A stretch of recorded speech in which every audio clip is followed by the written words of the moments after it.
The alarm screamed through every corridor of the research station. Red lights flashed against metal walls, making shadows dance like monsters. Kang Dae-won ran through the chaos, his white lab coat flying behind him. People were screaming, running in every direction. Something had gone terribly wrong.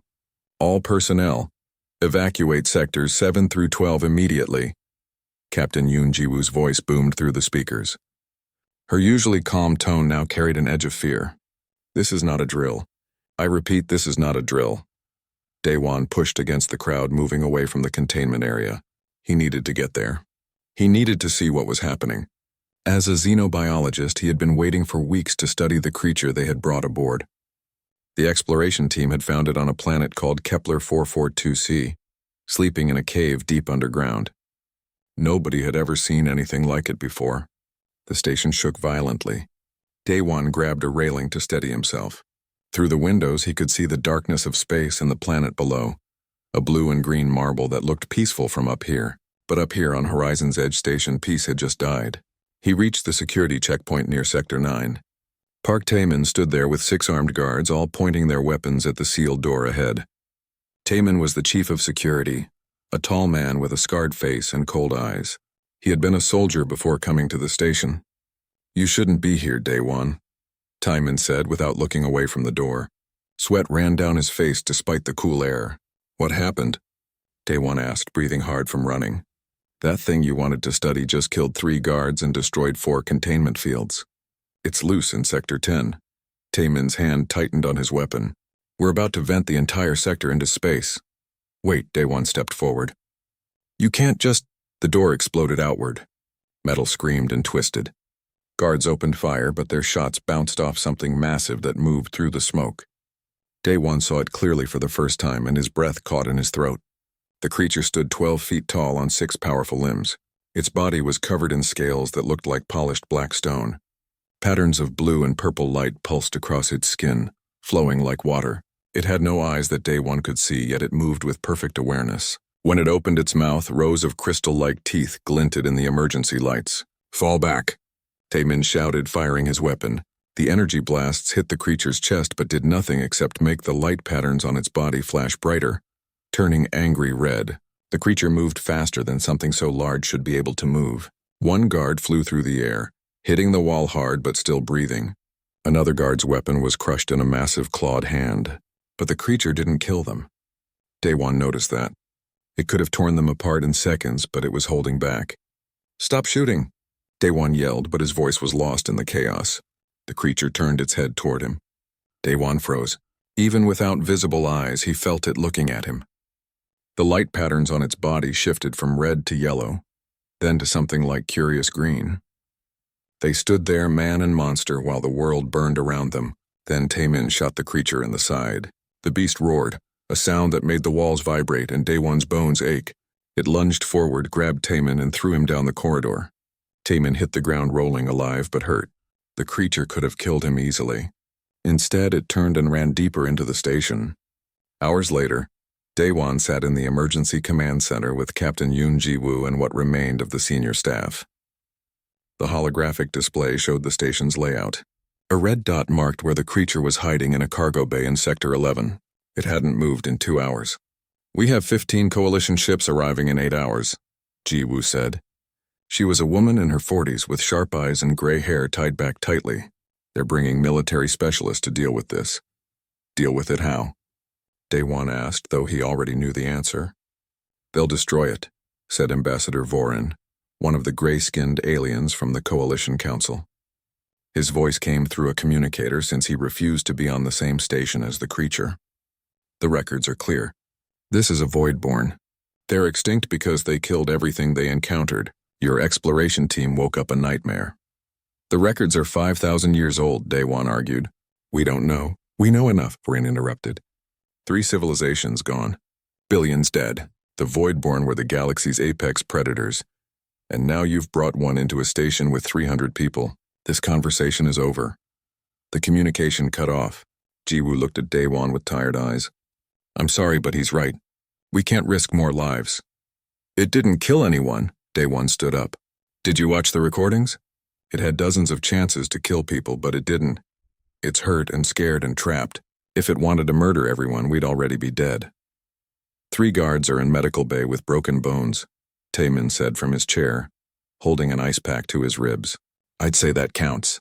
Because you kept shooting it. Daewon's voice rose. It was defending itself. There's a difference between an attack and self-defense. Jiwoo held up her hand for silence. What are you suggesting? Let me try to communicate with it. 1 hour, that's all I'm asking. If I can't make contact, if it shows any sign of real aggression, then... He couldn't finish the sentence. Then we vent the sector, Jiwoo finished for him. She looked at the display, at the red dot that represented something the galaxy feared. 1 hour, Daewon. But you go in alone, unarmed, and if anything goes wrong, we seal those doors and you don't come out. I understand. Taemin stood up, wincing in pain. This is insane. You're going to walk up to the most dangerous predator in galactic history and what? Shake its hand? Talk about the weather? Daewon picked up his medkit from the table. I'm going to try something that seems to have been forgotten. I'm going to see it as a living thing instead of a monster. Maybe, just maybe, that's what it's been waiting for. 20 minutes later, Daewon stood at the entrance to Cargo Bay 17. His hands shook as he pressed the release button. The door slid open with a hiss, revealing darkness beyond. Emergency lights flickered deep inside, creating strange shadows. He could see the damage from here. Blast marks covered the walls. Broken equipment lay scattered across the floor, and in the back, barely visible, he saw it. The creature, the Voidborn, Subject Omega as the reports called it.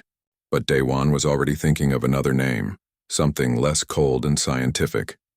He took a breath and stepped inside. The door closed behind him with a final sound. He was alone now with something that legend said had destroyed worlds. The creature's body lights pulsed once, a wave of deep blue that rippled across its scales. Daewon sat down on the floor near the entrance, far from the creature but clearly visible. He put the med kit beside him and began to talk. Hello, he said to the darkness. My name is Kang Daewon. I'm sorry for what happened to you. Daewon sat on the cold metal floor and talked to a creature that might kill him at any moment. His voice echoed in the cargo bay, mixing with the hum of distant machinery and the occasional creak of the station's structure. The creature stayed in the shadows at the far end of the bay, only its glowing patterns visible in the darkness. I've studied hundreds of species, Daewon said, keeping his voice calm and soft. Most people think xenobiology is about understanding alien biology, but that's not the important part. The important part is understanding that being different doesn't mean being wrong or dangerous. It just means being different. The lights on the creature's body pulsed slowly. Blue and purple waves moved across its scales like a heartbeat. Daewon took that as a good sign. It was listening, or at least aware of him. They're scared of you, he continued. I won't lie about that. They've read stories about your kind. Old stories from before humans even discovered fire. Stories about the Voidborn, about how dangerous you are. But stories are just stories until we know the truth behind them. An hour passed, then 2. Captain Jiwoo's voice came through Daewon's communicator, crackling with static. Daewon, your time is up. We need to... It hasn't attacked me, Daewon said quietly. Give me more time, please. There was a long pause. 4 more hours. The coalition ships are getting closer. After that, I can't protect you or that creature anymore. Daewon thanked her and returned his attention to the darkness. His throat was dry from talking. He reached for his water bottle, moving slowly and deliberately. The creature's lights flashed bright yellow for a moment, then returned to calm blue. I'm just getting water, Daewon explained. See? Nothing dangerous. As he drank, he noticed something. The patterns on the creature's body had changed slightly. They moved faster when he spoke, slower when he was quiet. They turned yellow when he moved suddenly. It was reacting to him, communicating in its own way. Daewon's heart beat faster with excitement. This was it. This was the breakthrough he needed. He set down the water and opened his med kit, moving slowly so the creature could see everything he did. I'm going to take care of a cut on my hand, he said, showing his palm. During the chaos of the lockdown, he had scraped it on a sharp edge. The wound wasn't serious, just a thin line that had bled a little. I'm going to clean it and put medicine on it. He took out the antiseptic spray. The creature's lights flashed brighter, cycling through colors quickly. Then something happened that made Daewon freeze. The creature moved. It stepped out of the shadows, and Daewon saw it fully for the first time in good light. It was massive, powerful, covered in those black scales that looked harder than any armor. Its 6 limbs ended in claws that could tear through metal. But the way it moved toward him was careful, almost gentle. Day-One's instinct screamed at him to run, but he forced himself to stay still. The creature came closer, each step deliberate and slow. It stopped about 10 feet away. This close, Day-One could see details he had missed before. The scales weren't just black, but contained swirls of dark blue and purple. The glowing patterns covered its entire body. Not random, but forming complex designs. The creature extended one clawed limb toward Day-One's injured hand. Its lights pulsed in a rhythm that somehow felt like concern. Day-One's hands shook as he held out his palm, showing the cut. The creature made a sound, low and rumbling, nothing like the roar from before. It pulled its limb back, and the lights on its body turned soft green, then blue again. Day-One understood. It was worried about him.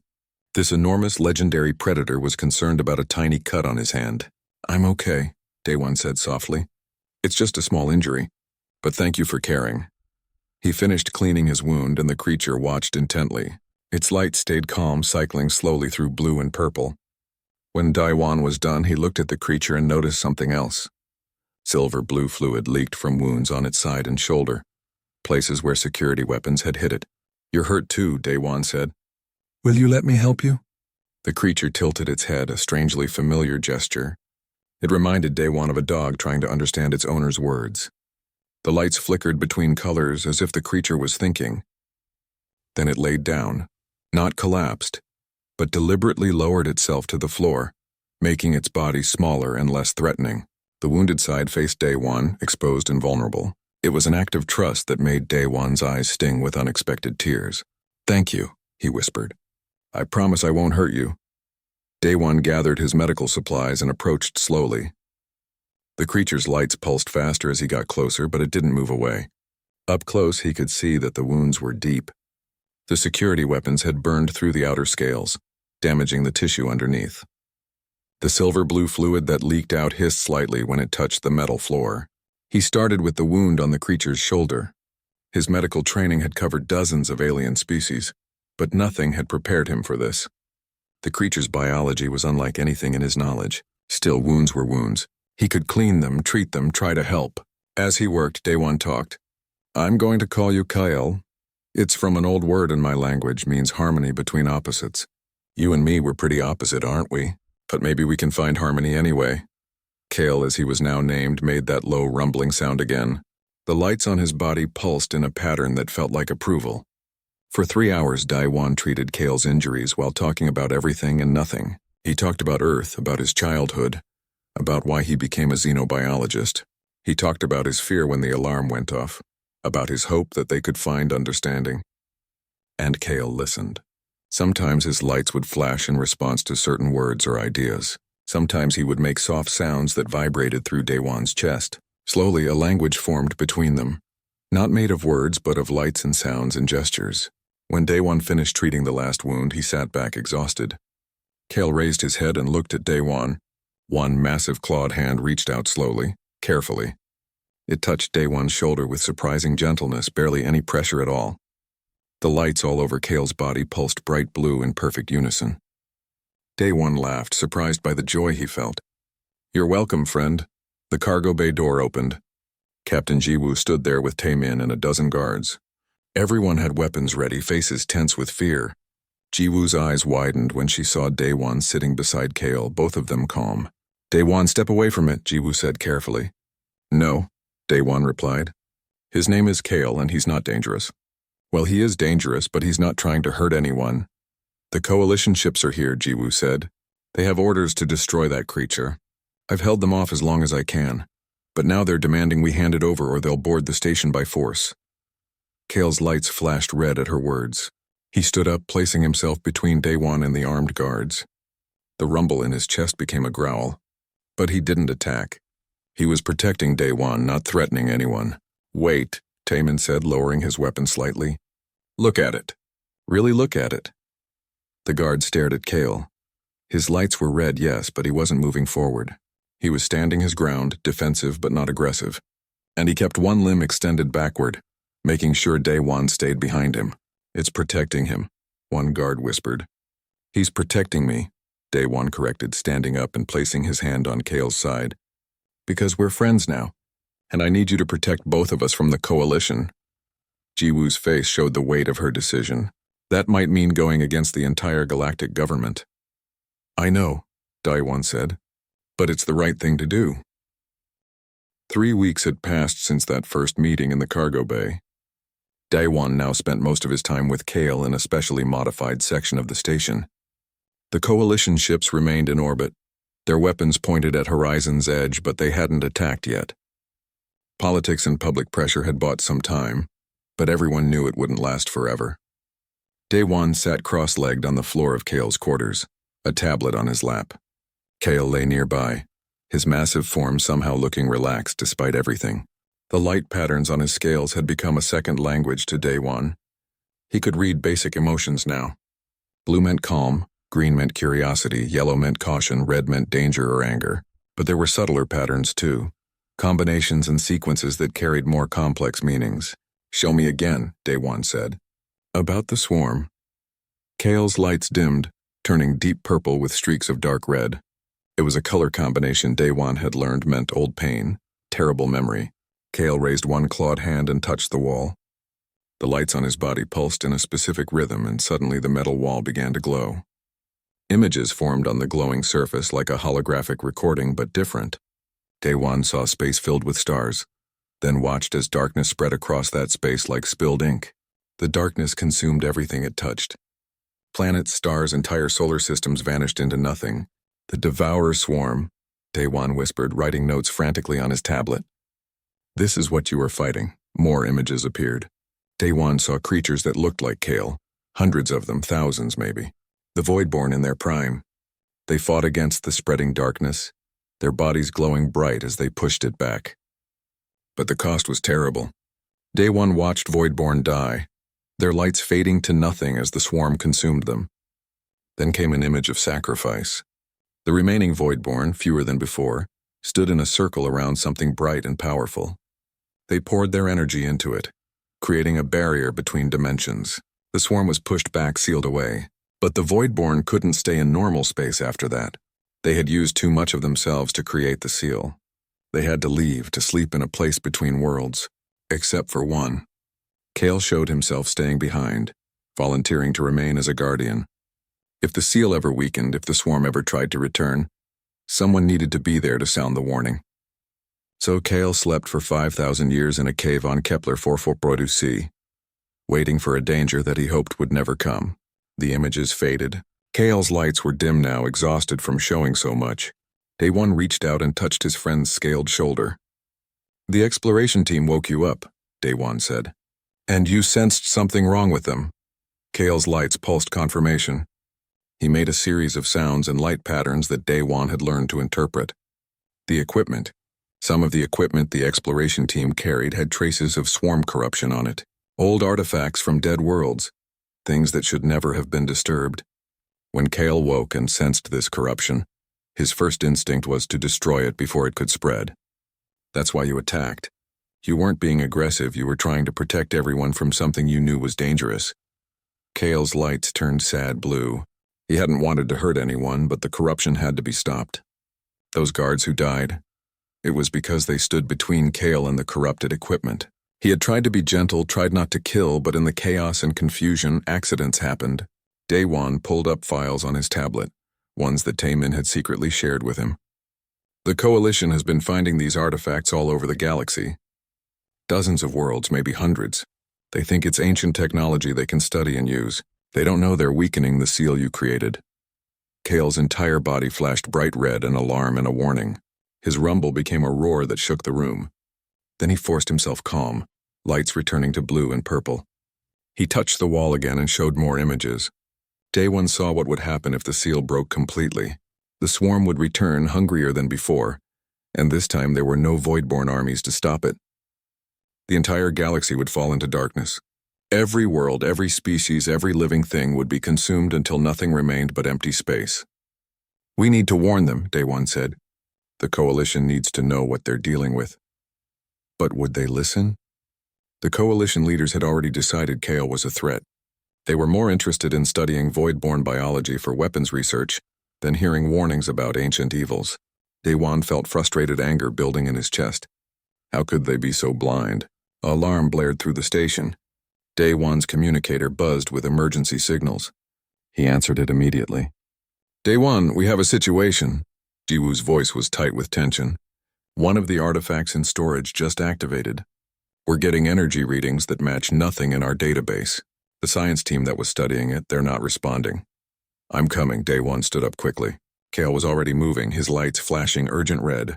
Wait, you can't bring that thing into... His name is Kale. And if this is what I think it is, he's the only one who can help. Day One and Kale ran through the corridors. Station personnel saw them coming and pressed themselves against walls, afraid but not shooting. Word had spread about Kale protecting people instead of hurting them. Fear was slowly being replaced by confused acceptance. They reached the science lab in Sector 4. The door was sealed shut, and through the window, Day One could see something terrible. Black crystals were growing across every surface, spreading like infection. 3 scientists were trapped inside, backing away from the crystal growth but running out of room. We can't open the door, Taemin said. He had arrived with security forces. If we do, that stuff might spread to the rest of the station. Kale pushed past everyone and placed his claws against the door. His lights pulsed in that specific pattern Day One had learned meant communication. The door's lock disengaged, opened by technology that was responding to something ancient in Kale's body. Wait, don't... Taemin started, but Kale was already through the door. The Voidborn moved into the corrupted lab like he was made for this. His body glowed bright, almost painful to look at. The black crystals recoiled from that light, shrinking back. Kyle reached the trapped scientists and created a barrier with his body, his light pushing back the corruption. Get them out! Day One shouted. Guards rushed in and pulled the scientists to safety. Kale remained in the lab, his light growing brighter and brighter. The crystals screamed and sound that hurt ears and made teeth ache. Then the corruption began to dissolve, burning away under Kale's power. But it cost him. Day One could see Kale's body shaking with effort, his lights flickering. The silver-blue blood leaked from his old wounds, reopened by the strain. Kale was hurting himself to protect these people who feared him. Kale, that's enough. Day One tried to enter the lab, but Taemin held him back. You'll die in there. So will he. Finally, the last of the corruption died. Kyle collapsed, his lights dim and weak. Medical teams rushed in with equipment, but they didn't know how to help a Voidborn. Day One broke free from Taemin's grip and ran to his friend's side. Stay with me, Day One said, pressing his hands against Kale's scales. You saved them. You saved all of us. Now let us help you. Kale's lights pulsed weakly one time, then went dark. Hours later, Kale woke in medical bay. Day One had refused to leave his side, sleeping in a chair next to the specially made bed. When Kale's lights flickered back to life, Day One jerked awake. You're okay, Day One said, relief flooding through him. You scared me. Kyle made a soft sound, apologetic. His lights were still dim but growing stronger. Around the medical bay, doctors and nurses who had been watching approached slowly. They had seen what Kale did, how he nearly killed himself to save strangers. Captain Jiwoo entered the room with Taemin. They both looked tired but determined. We believe you now, Jiwoo said simply. Both of you. The Coalition needs to hear this warning, whether they want to or not. The transmission reached Coalition High Command within hours.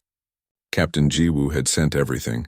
Kale's memories, the recordings of the corrupted artifact, Park Taemin's investigation data, and Day One's detailed reports. The message was clear and urgent. The galaxy was in danger, and they needed to stop excavating the swarm artifacts immediately. The Coalition's response arrived 3 days later. It was not what anyone had hoped for. 20 warships dropped out of hyperspace around Horizon's Edge Station. Not exploration vessels or research ships, but military battlecruisers with enough firepower to destroy a small moon. Admiral Vorek, a 4-armed creature from the Thrawn Empire, appeared on the main screen of the station's command center. Captain Yoon Jiwoo, the Admiral's voice was cold and formal.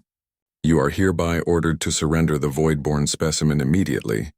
Your station will be seized, and all personnel involved in hiding this creature will face charges of treason against the Coalition. Jiwoo stood straight, her face showing no emotion. Admiral, did you review the evidence we sent? The swarm is real and it's coming back. That creature, his name is Kale, and he's trying to help us. We have reviewed your so-called evidence, Admiral Vorek replied. High Command has determined that the Voidborn is using psychological manipulation to turn you against the Coalition. The artifacts you claim are dangerous are actually valuable technology that will benefit all species. The research will continue. Research? Taemin stepped forward, anger clear on his face. We watched that stuff nearly consume 3 scientists. It's not technology, it's a plague. Your opinion is noted, Security Chief Park. You have 6 hours to surrender the Voidborn and prepare for inspection. If you refuse, we will take the station by force. Admiral Vorak out. The screen went dark. The command center fell into heavy silence. Everyone understood what this meant. The Coalition wasn't just ignoring their warning. They were actively trying to silence it.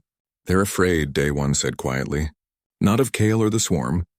They're afraid of losing power. Some people in the Coalition must be making huge profits from those artifacts. They'd rather risk everything than give up that profit. What do we do? Asked Lieutenant Han Bin, the station's navigation officer. He was young, barely 25, and looked scared. We can't fight 20 warships. That's insane. Jiwoo looked around the room at her crew. Humans made up only 40 people on this station of 300. The rest were various alien species, all Coalition members, all technically loyal to High Command. But something had changed in the past weeks. The crew had watched Kale. They had seen him save people, had seen him suffer to protect them. I'm going to ask all non-human crew members to leave this room, Jiwoo said. What I'm about to propose is treason, and I won't force anyone to be part of it. Most of the alien crew looked at each other nervously and left. But a few stayed. Dr. Halim, a reptilian scientist from the Sauron Collective, Engineer Nash, an insectoid from the Hive Worlds. They and several others remained standing.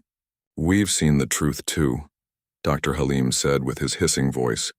My people's homeworld was destroyed 300 years ago. The record said it was a natural disaster, but now I wonder.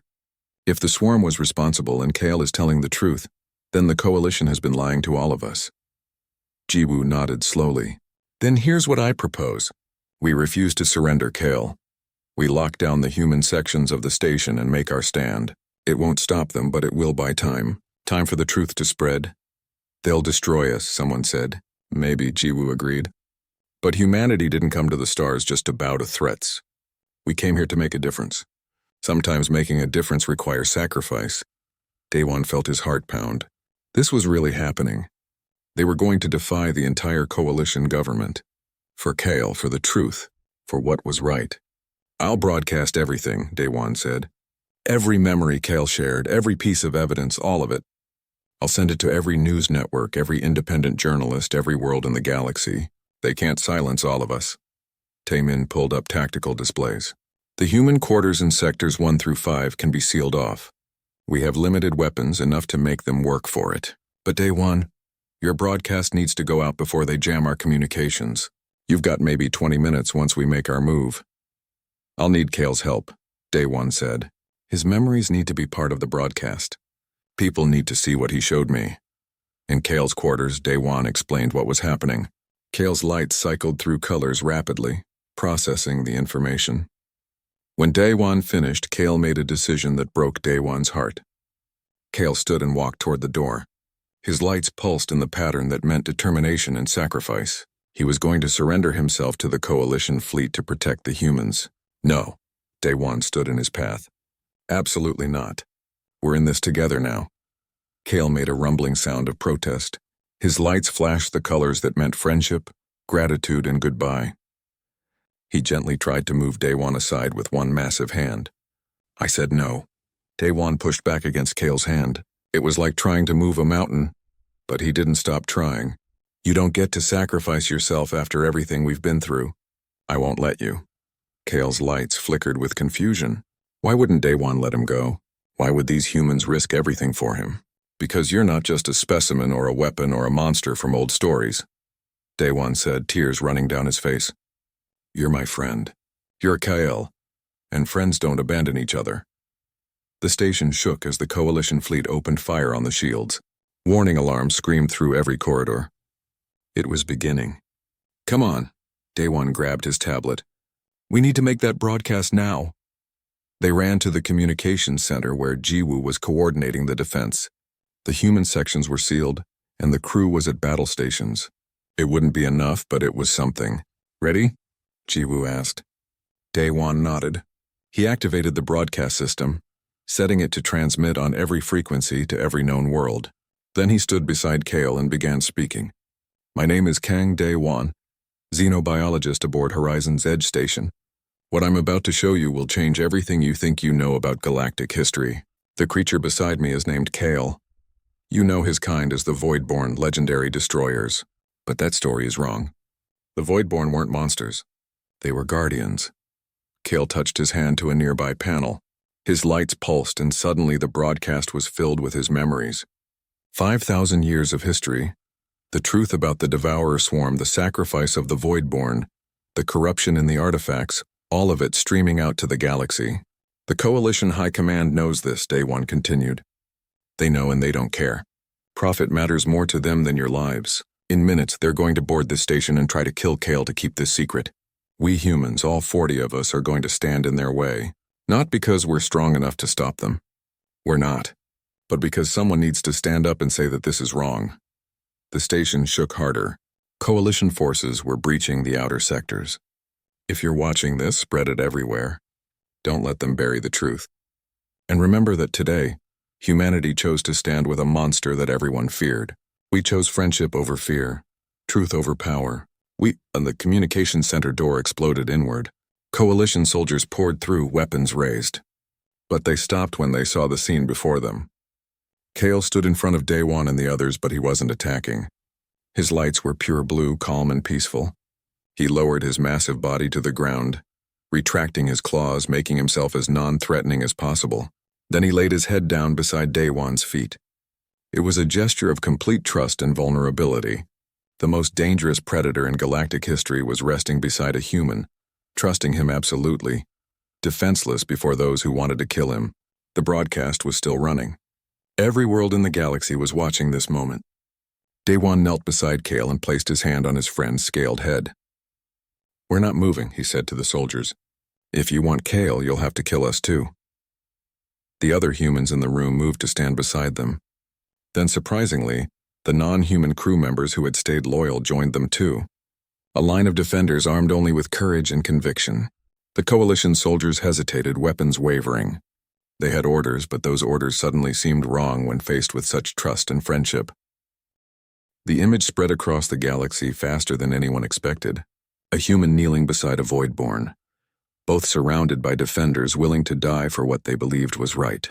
The broadcast had reached billions before the Coalition could stop it. And now those billions were sharing it with billions more. On the Coalition homeworld of Tarsus Prime, protests erupted in the capital city. Citizens demanded answers about the swarm artifacts and why High Command had tried to silence the warnings. Similar protests began on dozens of other worlds within hours. In the communications center on Horizon's Edge, the Coalition soldiers stood frozen. Their commander, a tall, gray-skinned officer named Captain Thren, lowered his weapon slowly. He had watched the broadcast like everyone else. He had seen Kale's memories of the Devourer swarm, had seen the sacrifice the Voidborn made to save the galaxy. "Stand down," Captain Thren ordered his troops. "Nobody fires." Admiral Vorek's voice screamed through their communicators. "Belay that order, Captain Thren. You will execute your mission immediately or face charges of treason." "With respect, Admiral," Thren replied calmly. "I think we've had enough treason for one day. The kind where we follow orders without thinking about whether they're right or wrong." The connection cut off. For a long moment, nothing happened. Then the station's sensors picked up something impossible. The Coalition warships were withdrawing, pulling back from attack positions. "What's happening?" Jiwoo asked, hardly daring to hope. Lieutenant Han Bin checked his displays, eyes wide. "Admiral Vorek's flagship just left the battle group. The other ships aren't following his orders anymore. They're requesting permission to send diplomatic envoys instead of soldiers." The fleet had mutinied. Across 20 warships, crews had made the same decision. They wouldn't be part of covering up a threat to the entire galaxy. The broadcast had changed everything. 3 days later, more ships arrived. But these weren't warships. They were civilian vessels, news organizations, and independent observers.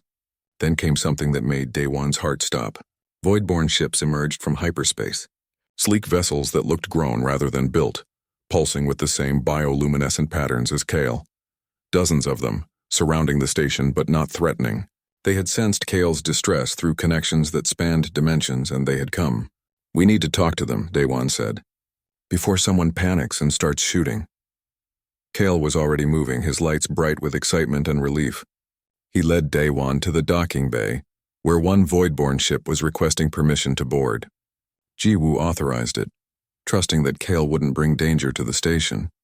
The Voidborn who emerged from the ship was slightly smaller than Kale, with silver patterns mixed into her dark scales. Her lights pulsed in greeting, and Kale responded with patterns of his own. They touched foreheads gently, lights synchronizing. "Her name is Sarah," Daewon said, somehow understanding through Kale's translation. "She's Kale's sister." The Voidborn felt him wake up, felt his pain and fear. They're coming back from exile to help. More Voidborn arrived over the following days.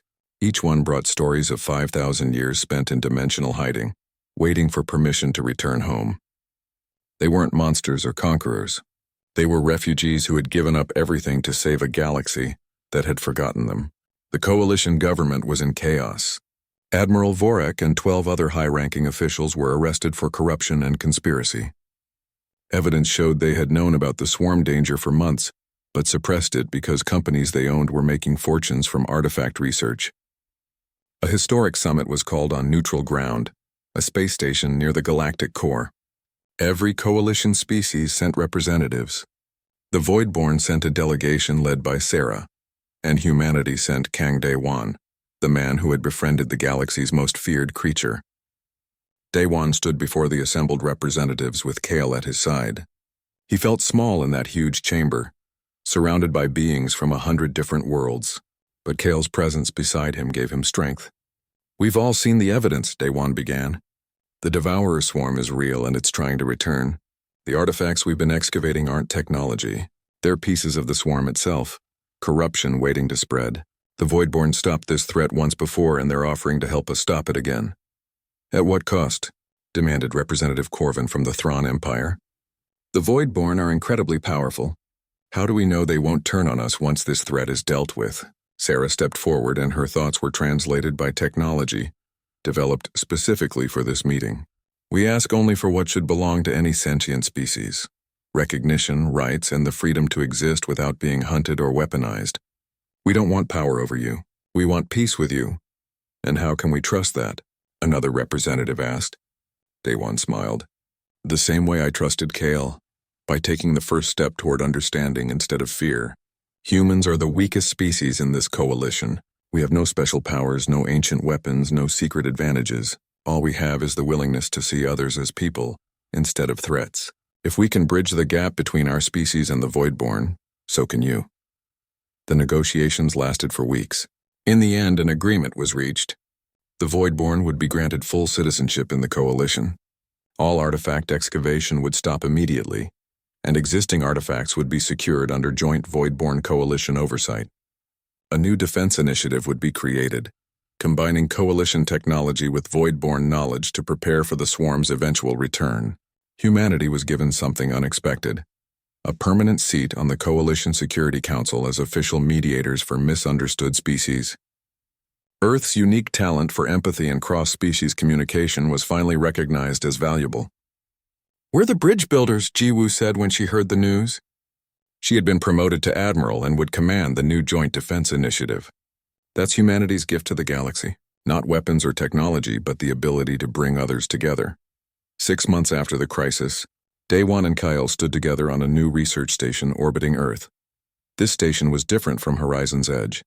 Here, Voidborn and humans worked side by side, studying ways to strengthen the dimensional barriers and prepare for threats the galaxy hadn't seen in millennia.